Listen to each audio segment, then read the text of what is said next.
Well, welcome to Anomalies, a show about things that we don't always understand, but we are always fascinated by. And we're happy to have you, our listeners and viewers, with us. My name is Gwen Farrell. I'm co-hosting today, and I have my buddy with me, Dan Hall. How you doing, Hello. Dan? I'm a lot cooler than you are, probably, I would temperature imagine that you wise. both are cooler than where I am. But our special guest today is Nancy Dutertre. And she is a fascinating, distinguished individual. I'm going to just give a little bit of her bio, and then we'll get started with hearing what she has to say today. So is that okay with you, Nancy? Of course. All right, good. All right, our guest today, Nancy Dutertre, has distinguished herself in many fields. She earned a Bachelor of Arts at Princeton University and a Juris Doctor at Pace Law School. She has served as editor and publisher of the award-winning newspaper, The Healthcare News, owned and operated a skilled nursing home in New York. She was a trustee of the nursing home pension and welfare funds and practiced as an attorney in the areas of litigation and class actions. She is the owner and operator of the largest porcelain giftware manufacturer in Limoges, France, and was creator and host of the CBS radio show Hot Leads, Cold Cases, in which she interviewed top experts in astrophysics, neuroscience, the CIA and FBI, mind control experts, among others. She has appeared on many internet podcasts, broadcast radio, and TV shows, and has been a guest speaker at conferences on remote viewing, ufology, paranormal, and psychic phenomenon, and has taught courses on those topics around the world. Her books include The Art of the Limoges Box, which is considered the authority on the topic of porcelain, Behind Criminal Minds, the memoirs of a retired New York City homicide detective, co-authored with Paul DeStefano, Psychic Intuition, Everything You Ever Wanted to Ask but Were Afraid to Know, which explains psychic ability in terms of neuroscience, psychology, and linguistics. And my personal favorite, which I hope to discuss today, How to Talk to an Alien, a linguistic analysis of written, spoken, and personal and telepathic communications in the emerging field of exolinguistics. Nancy Dutertre, welcome to Anomalies. Thank you very much. I appreciate that. Yeah, we're really happy to have you today. I've been looking forward to you. Um, I did read some of your CV, so we have an idea of some of the things that you've been involved in, but I would call you a real Renaissance woman. You have distinguished yourselves in a lot of different interesting things. And I'd like to, if we can, kind of go back to the beginning. If you can give us a little bit of a background about where you started off in life, where you grew up, and how you found yourself sort of on this path of all of these amazing, interesting things. Wow. Well, thank you. Let's see. I didn't particularly grow up anywhere. My family moved every 2 years. So I lived all over the country. And I lived also in England, France, and Germany. So I when people say, "Where'd you grow up?" Yeah, I would say the place I identified with maybe the most was up around the Boston area. So I'm sort of a New Englander. So, and I've returned to my roots, which I'm really enjoying. I'm actually not too far from where I was born, which is kind of fun. And let's see, what else can I tell you? I was always very creative as a kid. It was not particularly, acceptable, I would guess, in my family. I come from this very kind of straight-laced academic, you know, that type of family. And so they wanted something, that's very nice, that you're doing creative things, you're good at music, art, writing, and all that kind of stuff, but really you ought to focus a little bit. So I tried very hard to do that. And I ended up, I've had sort of you sort of get part of the idea from some of that bio, a little bit of a crazy career background. I don't even know if you can call it a career.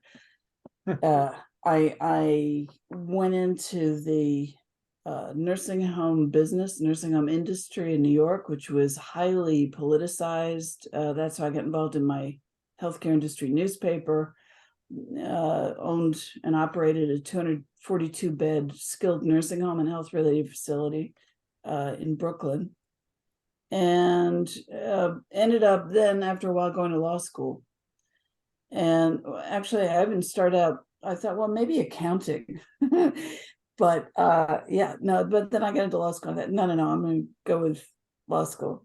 And then I got into this sort of, it's a very specialized area of the law, which had to do mostly with, as you mentioned, class actions, derivative suits, in usually securities fraud type cases. Although we did a few environmental cases. I ended up, I was in New York City for a long time, lived in New Jersey, raised my family there. And I did this funny detour. I'm trained in intuitive Gestalt psychotherapy. I've done that for more than 20 years. And my mentor in that field, because he had really created this, which I found fascinating. He was supposed to write a book, and I figured, okay, he's going to be the next Fritz Perls, and but he wasn't writing his book. And I thought, well, anything I could do to kind of give him a little support or push or something. And I had dreamt about him and called him up, and I said, I had this dream about you. And he said, oh, really? And I said, yeah, you were kind of covered, you were all green. He said, really? I said, yeah, you were covered in like mold. I said, why do you think that? I said, because I don't think you're doing what you're supposed to be doing. You're supposed to be like writing your fantastic book about this intuitive Gestalt psychotherapy, this entire system that I've seen it work. It's phenomenal. It's groundbreaking. And he sort of gave me a bit of a yeah. And he didn't write it. And I thought, well, gosh, if he's not going to write it, well, then somebody's got to do it. So I'm going to do the best that I can to at least write a book about the psychology of intuition. That was the start of my ridiculous detour into this world of I don't know what, because it just doesn't stop. It's the gift that keeps on giving. It's just incredible. I didn't think any of this stuff was connected, and now I'm learning it's all connected. And I'm currently involved in several groups of some of the top international scientists in the field of consciousness. And so in a way, I'm coming back full circle because my father was a medical scientist. And I'm trying to come back to them saying, here's what I know. And here's why it works. Here's why it's real. Here's how you can verify it. A whole bunch of things. But I'm not a scientist. But let me help you. And there's resistance, but I would say that the resistance levels are coming down these days. Yes. Which is encouraging to me. Mm-hmm. So anyway, so that's a very, very long, that's sort of how I got here. Okay, thank you. Nancy, one of the things I'm interested in is kind of all the and you're talking about this, the cross currents in your life. I worked in the criminal justice system for 10 years. You've done cases, or you've done a book on cold cases. You used remote viewing. How does all this connect together, or does it connect together? Yeah, well, I was apprenticed essentially to a well-known psychic detective for 10 years. So, I worked with her on a lot of cases. We worked with law enforcement, and then I sort of, went on to do my own thing. But in terms of, what I learned from her was not remote viewing. I got trained in all the major types of remote viewing by um, different people in that field. The way that I define remote viewing is I just call it's like clairvoyance with protocols. You just have to follow certain steps and rules in order to process your clairvoyant information. And for anybody who doesn't know what remote viewing is, it's the ability to perceive things that are remote or impossible to know about in terms of time or distance. So you could see something happening in a location, let's say, on the other side of the planet or the other side of the universe potentially, or a million years ago, whatever. I mean, it's literally you are achieving what's considered absolutely impossible, and it remains as a state of mind unless and until you can verify it through feedback. But to go back to your question about law enforcement, so I worked on cases with law enforcement. The techniques that I used originally were just what I learned from my psychic detective teacher. It was more your classic psychic mechanisms and mediumship and that kind of stuff.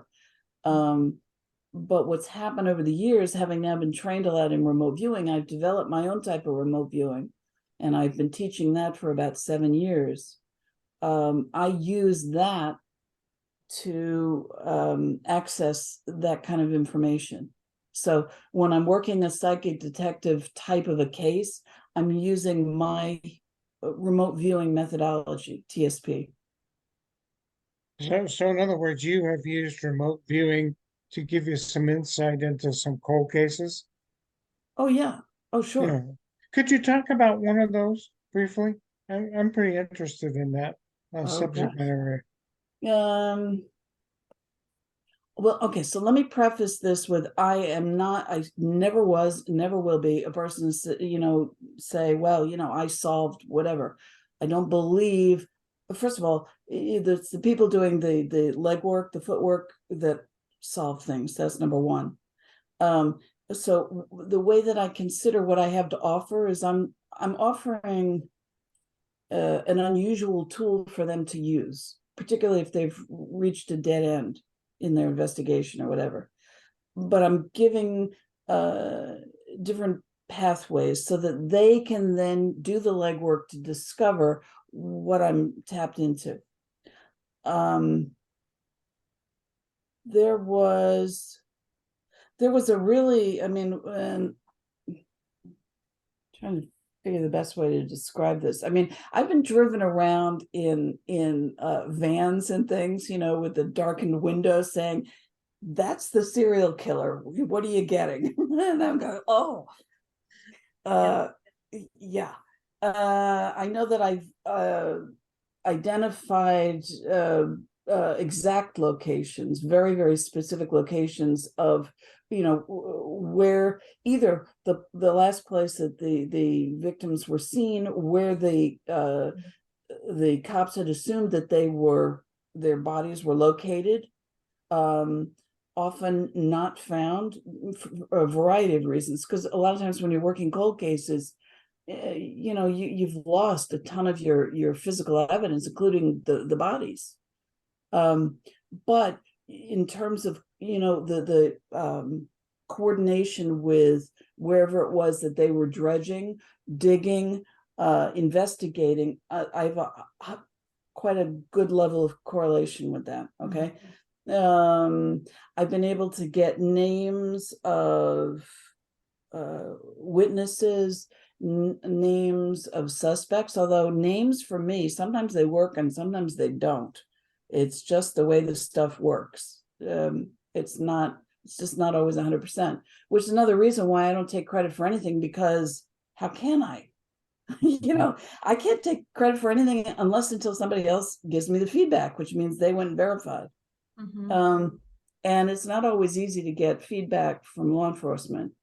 Maybe some people have, better luck with that than I do, but I'll give you one example. This was, I got contacted, I think he was police captain, I think.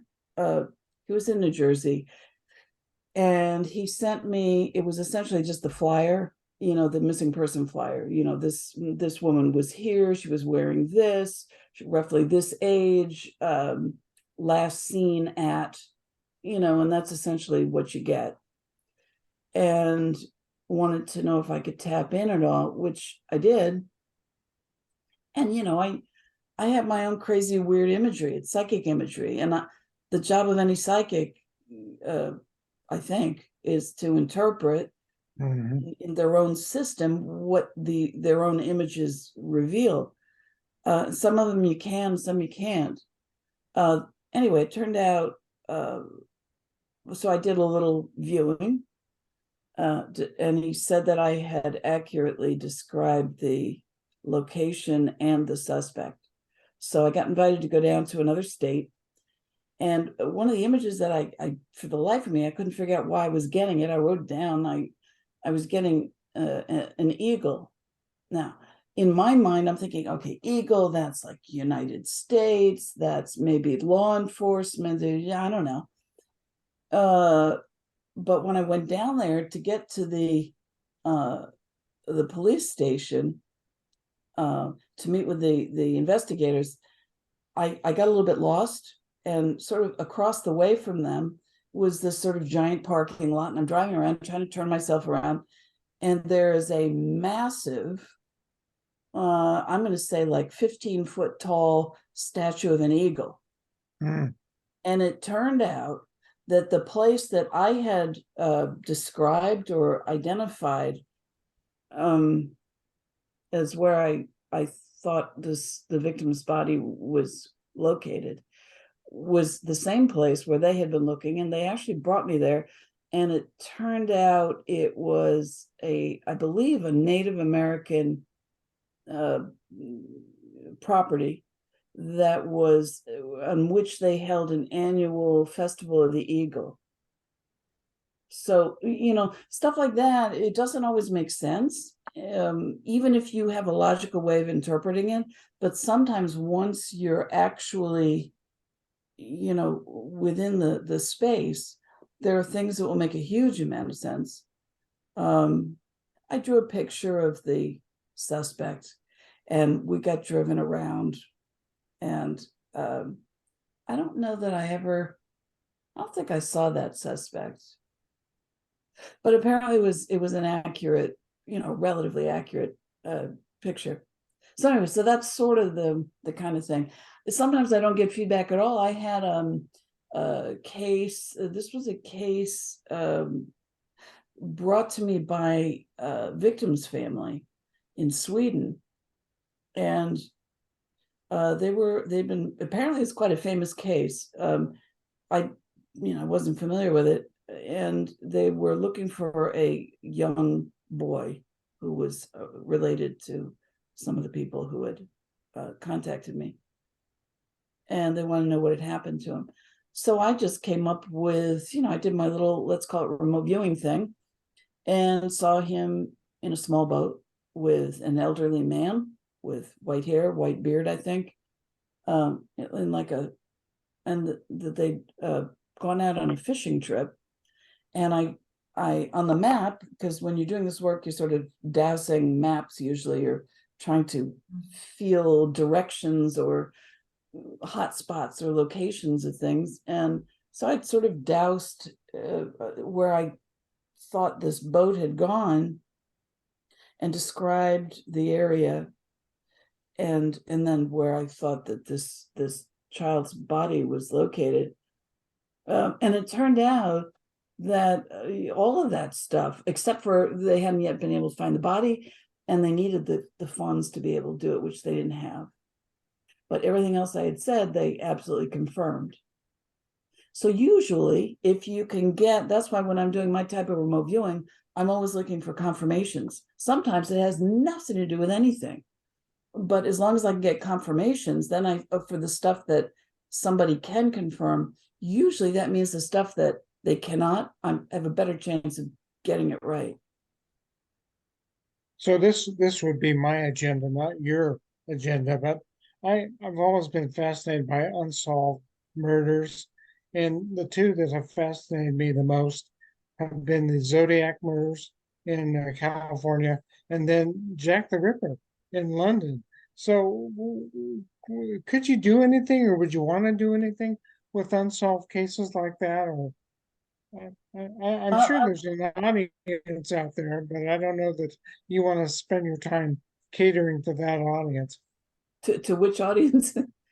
No, the people that might be interested in the unsolved murders, like the Zodiac murders or Jack the Ripper or whatever. Yeah, but I learned a long time ago, because I do readings for people all the time. And I learned a long time ago that, particularly for psychic detective work, which usually involves missing persons, which are frequently homicides, okay, that if I'm not requested by either law enforcement or the victim's family, I won't take it and I won't do it. I don't do this stuff for entertainment. I know plenty of people would be entertained by that. And I could spew off anything. And frankly, it wouldn't matter because I got nobody out there to be able to verify it. Verify it, right? You know, and on top of that, I mean, a long time ago, I remember doing some work for people who were not family members, you know, people who were involved in cases that were, you know, high profiles type cases. And maybe they thought they were doing a really great thing.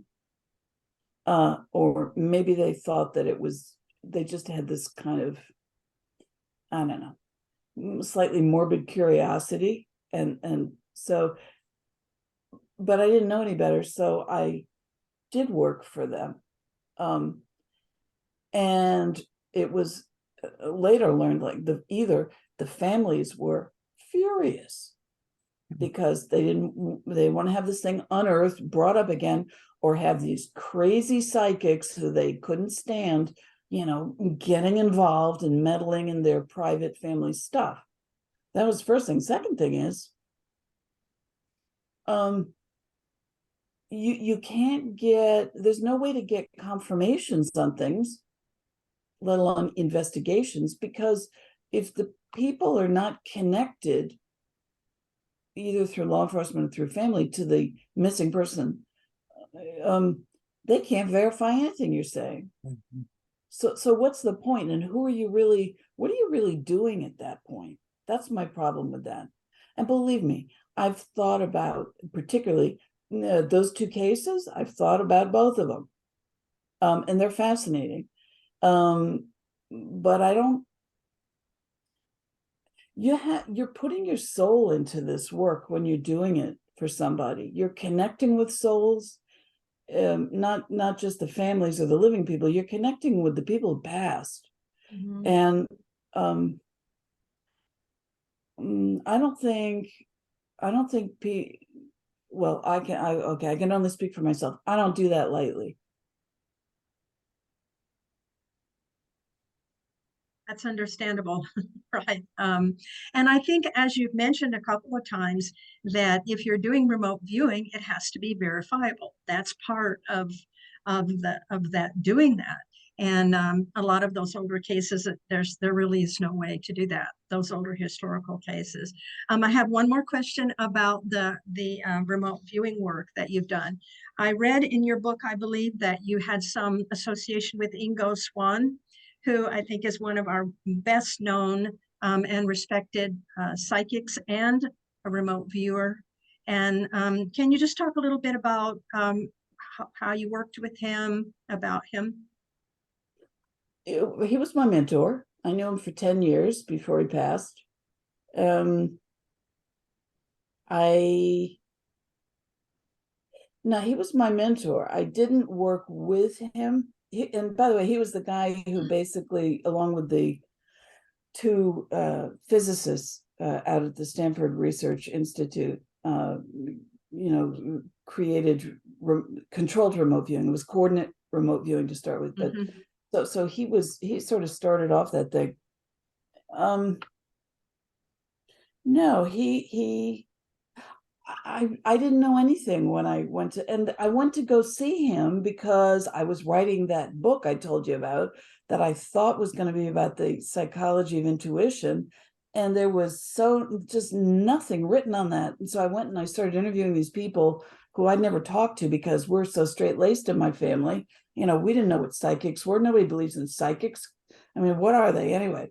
They, in my family, they thought, psychiatrists were crazy, let alone psychics. So, that was already, so I managed to find him. I located him with the help of the amazing Kreskin, who's a well-known mentalist.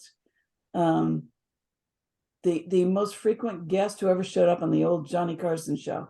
He was the basis of, the amazing Karnak, where Johnny Carson, I'm thinking of, anyway, that was him. But anyway, so he managed to find somebody to help me locate Ingo. And Ingo was really, I really loved him because he was able to go left brain, right brain. And he demanded that. He was almost obsessive, probably like me, I guess, a little bit obsessive about definitions. You have to, I know it's really hard in this kind of work, but but that's what language is. And I'm a linguist. So if you're going to share concepts with people, you got to have a foundation for that. And so when I went in there, I knew nothing. I was sort of an idiot. I went in and I said, well, so you're a psychic and you do this psychic work.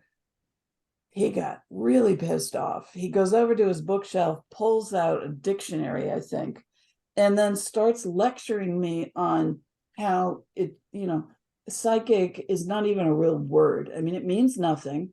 It's full of so many other terms, be it, telepathy, ESP, psychokinesis, psychotronics, out of body, remote, you name it. It's just all over the place.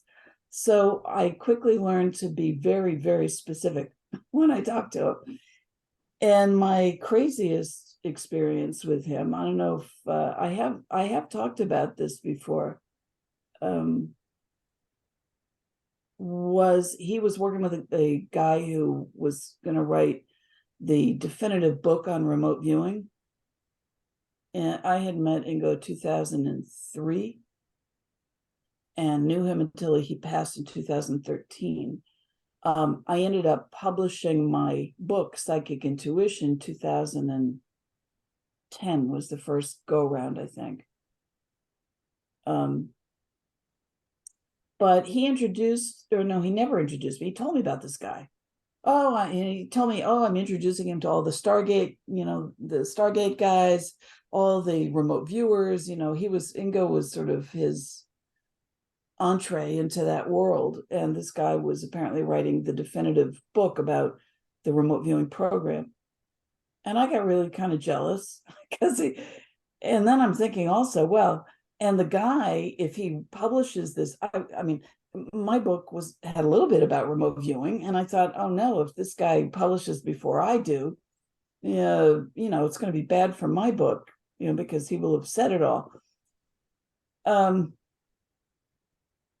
the guy ended up, as far as I knew, according to Ingo, he'd published in 2007. Ingo passes away 2013. I get asked to be interviewed in a film about Ingo's life. And that night I was reviewing in my head all the things, my little Ingo stories and stuff. And somewhere around 4:00 in the morning, I thought, oh yeah, there was that guy who was writing that book about remote viewing. I remembered his name correctly. I'm not great with names. And I remembered, the title of the book. And so I Googled it just to be 100%. And yeah, I was right about everything except for one thing. On his website, this guy said he was researching the book from 1993 to 1996, and he published it in 1997. Now, I met Ingo exactly 10 years later, 2003, where he was starting to work with this guy from 2003 until 2006. And the guy published it in 2007. Now, what that means is, what happened to those 10 years?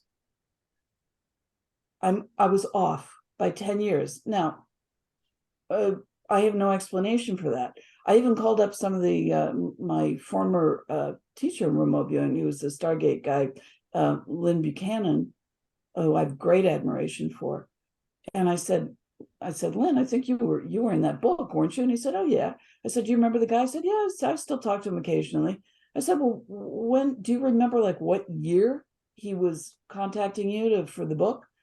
And he looked through it and finally said, yeah, it was 1996.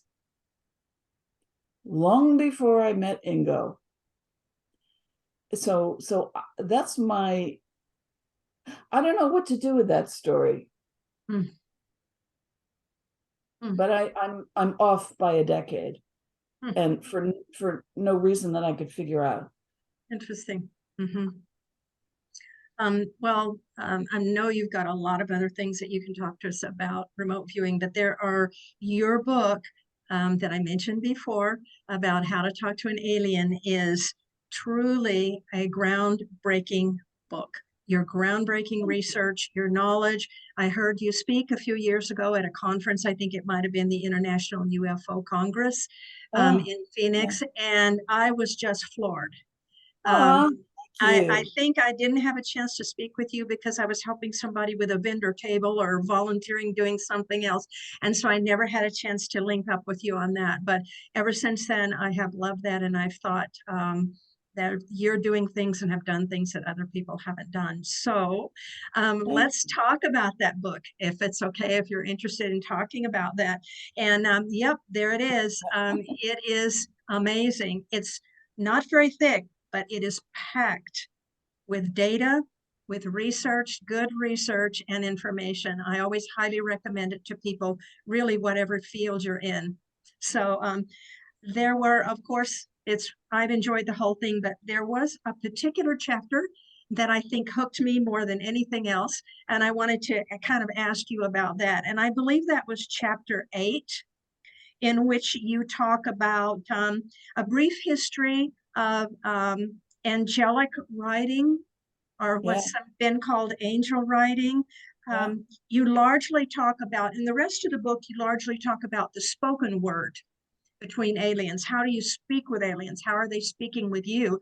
But this chapter is, you take kind of a sidestep here and start talking about written languages, which I think in our field, many people are not aware of, that they even exist. So can you talk to us about that, about some of the things that you know about the written languages by aliens, and why you decided to put that into your research and into your book? Yeah, I mean, I think it's important.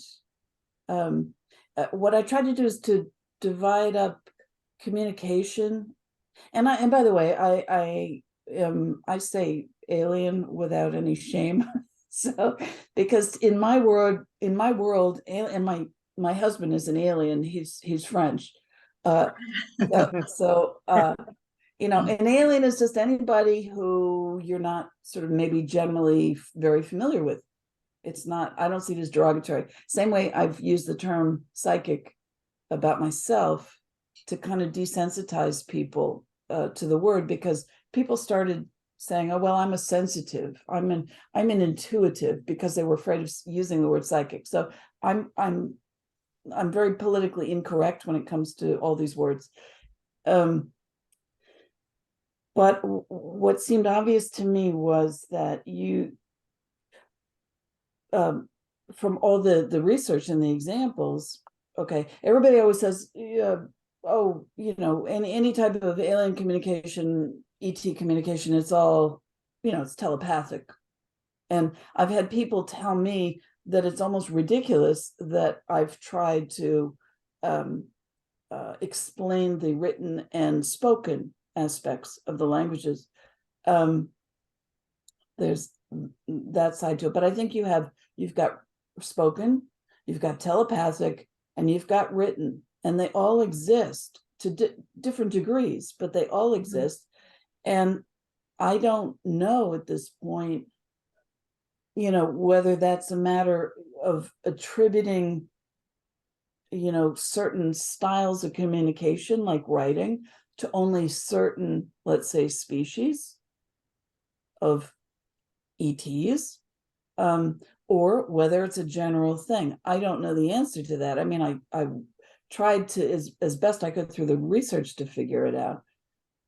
And what's interesting is that that was published in 2015. Since then, all of a sudden, there's this, what I'm saying is a huge resurgence or a surgence of people saying, oh, I speak light language. Oh, I write light language. I do this, that, and the other. Now, I'm very careful with that, because you can, being artistic, okay? I know that any form of art, be it movement, you're putting something down on paper, whatever, that's a form of self-expression. You have to know whether it's a channeled form or not in order to know whether that's an ET communication.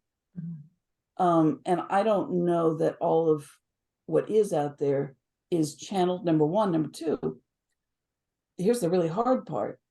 You have so many different species of ETs, multidimensionals, intra and ultra and extraterrestrials, that it's really hard to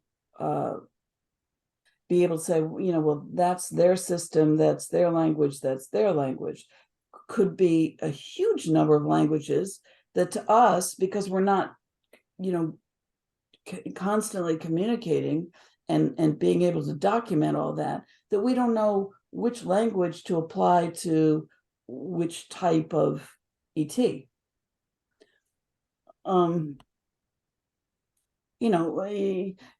do your best with it. What I tried to show as best I could is to give at least some examples of ET writing or channeled ET writing, where I knew that the person who was delivering that was having experiences, so that there was a direct connection. And does that all make sense? I feel like this is really hard to explain. Yeah. Yeah. I do understand that. And having worked with experiencers for the many years that I have, I can understand why people would come to you and say, how can you possibly write this? How can you possibly look at this from a scientific standpoint? Because those experiences are so personal. And yet, I think that's one of the reasons I appreciate your work so much, because you have attempted to do that. And I believe that, as oftentimes experiencers can become so closed in their own personal experiences, and since none of us really know how to tell them what's really happening, that it's important for them to think in a more broad way, more broadly about this. So, okay, it's personal, we accept that, but how about thinking from a broad perspective? Compare it, do some comparative work and analysis work, and try to kind of move out of that egocentric type, or even though it's valid, type of point of view, into looking at science. Science is good. Science is not always bad, and many people in this field think that science is like, the Antichrist.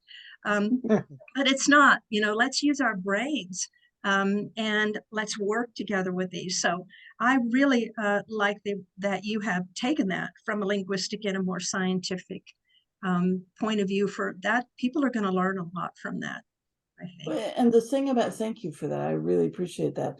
The thing about, if you're going to say that you are writing a channeled language, or you're communicating directly as, excuse me, an ET language, the one thing that I know, I mean, there's a thing called the glossolalia, if you've heard of that. Yes. Okay. I understand what that is. Yeah, and it's sort of it's a self-expression that gets categorized as a divine speech, usually. But I know, because I have a kind of offbeat mind. I mean, I know that I could, start spouting off a bunch of string together syllables, sounds, nuances, do all that, and I can say to myself, yeah, that's a language. But the point is, with a language, and this is what I try to explain to a lot of people, they don't want to hear it, which is, a language is actually a system. And it's a system so that people, it's a standard so that people can communicate. So what I'm always looking for are examples of the same standards being used across the board with, say, different channelers or different speakers. And that's really hard. It's really hard. And I do have an example in the book where I took, what was it? It was one was a memory of ET symbols. One was a channeled ET symbol. And one, I think, was it was off of an actual document. Okay, so 3 different ways that somebody could be recording a written language, ET language, in 3 different ways, where you have across the board a similarity in the symbols. And once I start to see that, then I start saying, okay, that's starting to make sense. And there was a oh, of course, I'm going to forget his name off the top of my head, a former Delaware psychologist. And he basically, he was looking at roughly 100 written samples, and he divided them up into what I think were really excellent categories, which he called one is script style, which is, like our script, which of course no young generation can figure out what those mean anymore. That's become an alien language. The other is sort of geometric with shapes, little squares and triangles and things. And then the third one is dot and line. And there's a lot of that, particularly, I think, since I published that book, I'm seeing a lot of that sort of showing up in people's channeled writing samples. Really? Yeah. The dot and line, you're seeing more of that? Yeah. That's interesting. Yeah, that is interesting. In your book here, I happen to have it here on Kindle, but at chapter 9, you have examples of alien writing. This is really interesting for people to take a look at. You have the geometric style, the cursive and script-like, and the dot and line. And until I actually saw some of those together, I have a little bit of an anthropology background and had seen them separate, but until I saw those on one page, and I never even made a connection. So this is another, interesting thing to think about. Yeah, great book, great book. Thank you so much for that. I mean, there was even, because I put down examples, pretty like entire paragraphs or pages of people's different written channeled languages. And what I thought was really interesting was one of them, I think I put them back to back, but one of them looked really, really close, if almost identical, to the writing of let's say, an alleged ET from I think it was the old W56 case out of Italy, northern Italy, the east coast of Italy.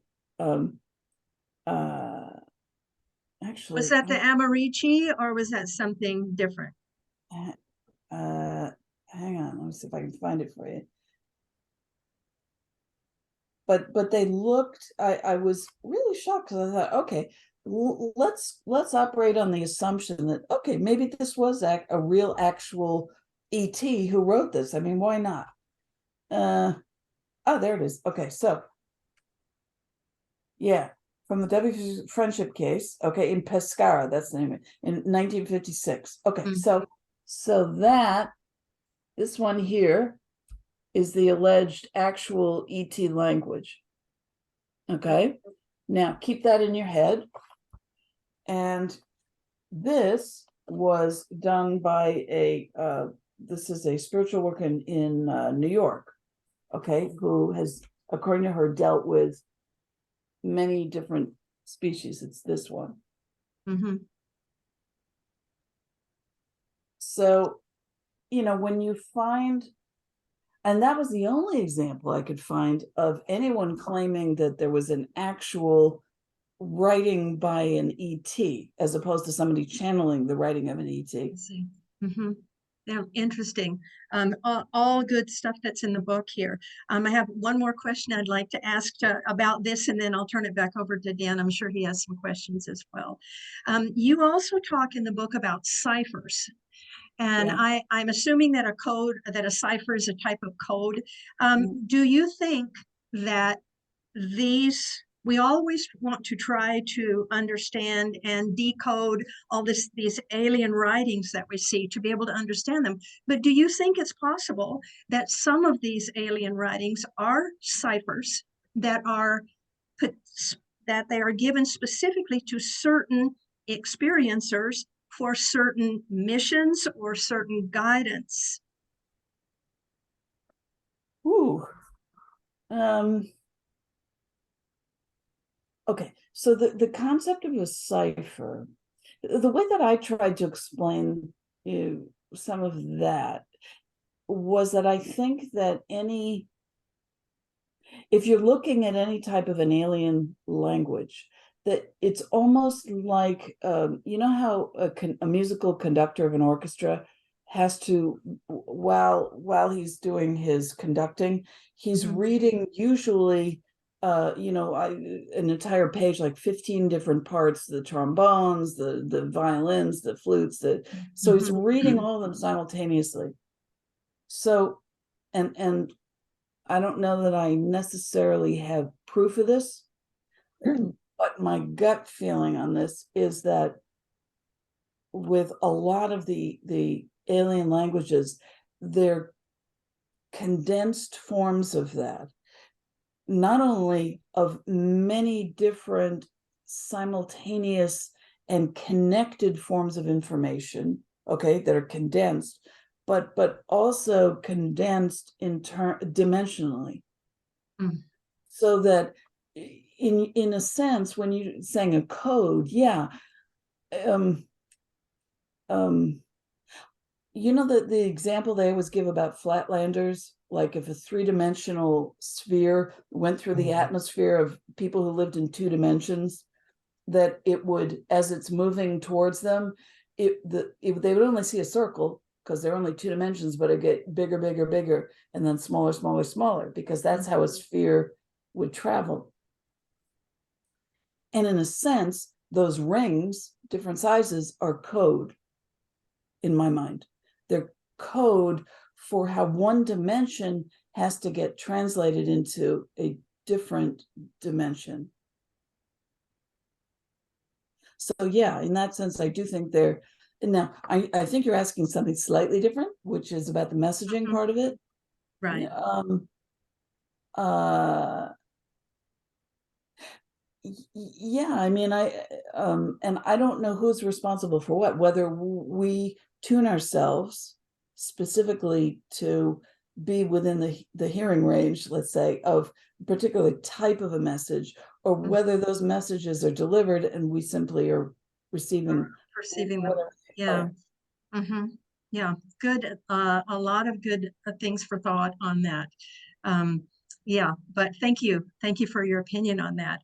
Dan, I'm going to turn over to you for more questions that you might have.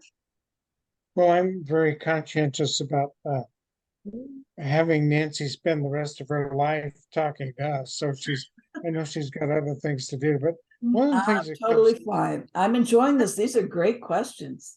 yeah, well, Gwen is a particularly good interviewer.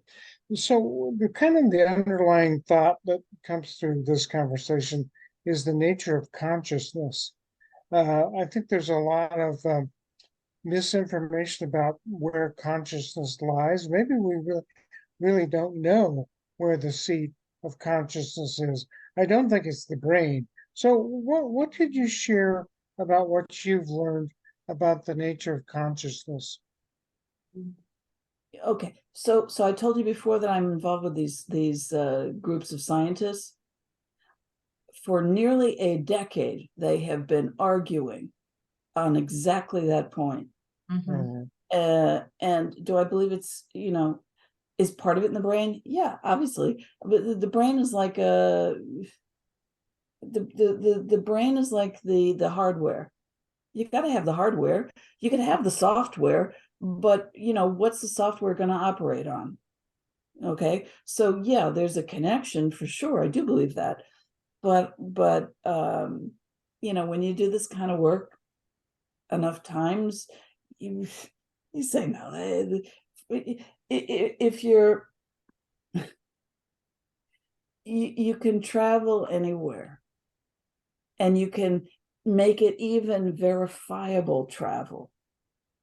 People don't like to look at the verification of the feedback because they still are convinced that no, that's not possible. Well, yeah, it is. It is possible. So do I personally believe that, consciousness lives only as a product of the brain? No.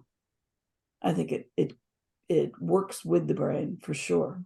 And that's, what these guys are all talking about. And some of them, they're just, who was it who said that,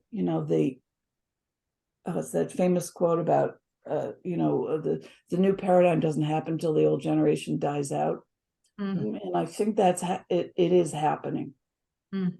It's so slow, it makes me crazy. Mhm. But I know things from, if do you either of you do psychokinesis? I haven't. I understand it, but I haven't done it. Dan, have you done any psychokinesis? No, but I know someone who practices that. Uh-huh. Yeah. Yeah, Nancy, what do you Yeah. have? Well, I mean, the one of the most incredible things for me that I ever thought that I did was at a PK party. They put a bunch of spoons and cutlery out and said, "Okay, you're just going to try to make it bend using the power of your Mhm. mind." Well, I'd already done that. I know how to do that. I've done that for quite a while. But the physicist who had was throwing this party said that he'd gone to Home Depot or Lowe's or something. He picked up this solid piece of steel rebar, and he said he had personally verified, it's impossible to bend using human strength in solid, solid steel rod. And so I said to myself, well, of course I know that I can't bend this. Of course, never bent steel in my life. Never saw anybody bend steel. Anyway, within 10 minutes, it melted, and I just bent it in half. Mm. And I think I was more surprised than anybody else, because it's impossible. Okay, so I have now delved into so many areas that everybody says, "Oh no, that's impossible." Mm. That I now know that it is possible. So the question is, if it's possible, what is it about consciousness that allows us to do these things? Yes. Mm-hmm. And that's what makes the entire study of consciousness so incredible. The big problem with it is that, and this is what all the scientists spend just countless hours arguing about, is because the lens through which you are analyzing consciousness is consciousness. So what's the role of that lens? If you're looking through someone with rose-colored glasses, everything looks rose-colored. So how do we know what's really out there? Mm-hmm. Mm-hmm. That's the, in a nutshell, that's the problem. But yeah, I think, we're all connected for sure. Otherwise, you wouldn't be able to do telepathy or have ESP or any of that stuff. And I also believe that, and a lot of people don't believe this, we're connected to physical matter that I do believe has a form of consciousness. And whether you want to call that sort of a type of pan-psychic belief, maybe. But when you do psychokinesis, I couldn't do that using my own physical body strength. I had to have the cooperation of the steel and the rod. Mhm. Okay, so that's a form of consciousness, I think. Absolutely. Yeah. And it's an interesting explanation for that, for consciousness, because so many of us out there today are just, looking to understand what consciousness is. And so thank you for that. I have one more question, unless Dan wants to say something, then Dan, you have another question, or you want to let me bring it home? Why don't you bring us home, Gwen? Okay, all right. Well, one of the questions that we always like to ask our guests on the show is, after the work that you've done and the understanding that you have of all of this phenomenon, do you see a connection? Do you believe you can see the big picture, if there is one, or do you think you can see some solid parts of the big picture? Well, okay, but you know that I'm big on definitions. So when you say the big picture, what's your definition of the big picture? I guess probably a better term would have been, how do you feel that humanity is going? With all of these different aspects of humanity that we've talked about today, do you feel that that's just all part of humanity, like trees are green and some people are blonde and some people have brown eyes? Or is it all connected in some way? Are we moving to somehow bring these things together? Wow. That's a question. Yikes. Wait a second. And feelings are accepted here as well as logic. So whatever you may feel from your experiences, I'm interested in that as well. A lot of the scientists in these groups are very, very concerned about the extinction of the human species. And they're concerned about it particularly as it relates to what's called AGI, artificial general intelligence, which is far more advanced than what we're looking at in general right now with just AI. So people, I just watched a documentary about Oppenheimer a couple of nights ago, and he was so interesting, and it was so obvious through his regret after Hiroshima. Like so many other scientists, he just hadn't thought it through. He had some great ideas. He was curious. Most humans, smart people, they're just curious. They want to see if they can do something. And some of them really managed really well, but that doesn't mean that they should have done it, because somewhere they should have figured out the ethics and projected the future. That's called a prediction. You would think that they might engage in that, but they don't. So I am worried about the human species because I don't see people taking responsibility. Are we all interconnected? Absolutely. Or do I believe that there's a danger that AGI will become, it's actually scheduled that we're going to become part of the Internet of Things, and we will be the things of the brain, which will be AGI, not the reverse. AI won't be working for us, we'll be working for it. So that's a little scary. And that is a form of interconnection, hive mentality. We see that in the future. They come to visit us. Okay. So maybe that's our clue. That's our wake up call. So I worry. I do worry about it. But I certainly, consciousness, we're not disappearing out of consciousness. We're just, it's all shape shifting. Yeah. Okay, thank you. Thank you very much. This has been delightful today. And Yes, thanks, Nancy. we definitely would love to thank you. have you come back and talk more about the other work that you're doing. I would love to hear about your type of remote viewing that you've developed. And so maybe we can go in that direction if you can come back and speak with us again. So Sure, I happy would to. like to give you the opportunity to, if you have a website or an email address that you would like to give for our viewers, they can contact you, find out about your classes or what you're up to. Sure, thank you. So what I'm teaching primarily is this TSP remote viewing. They can get a hold of me on I have a couple of websites. The main one is theskepticalpsychic.com. The other one is talkalien.com. And if they want to get a hold of me on email, they could just send me an email, NDT for Nancy Tertre at theskepticalpsychic.com. And it'll get to me and I can, give whatever information they're looking for. Right. Okay. Well, thank you so much, Nancy. It's been a lot of fun, and we appreciate your patience. And so I think we will call it a day for this week. Thanks for all our viewers or listeners for stopping in. Thanks, Dan. And let's say goodbye for today. Thank you, Gwen. Bye, everybody. Bye, Nancy. Bye. Goodbye.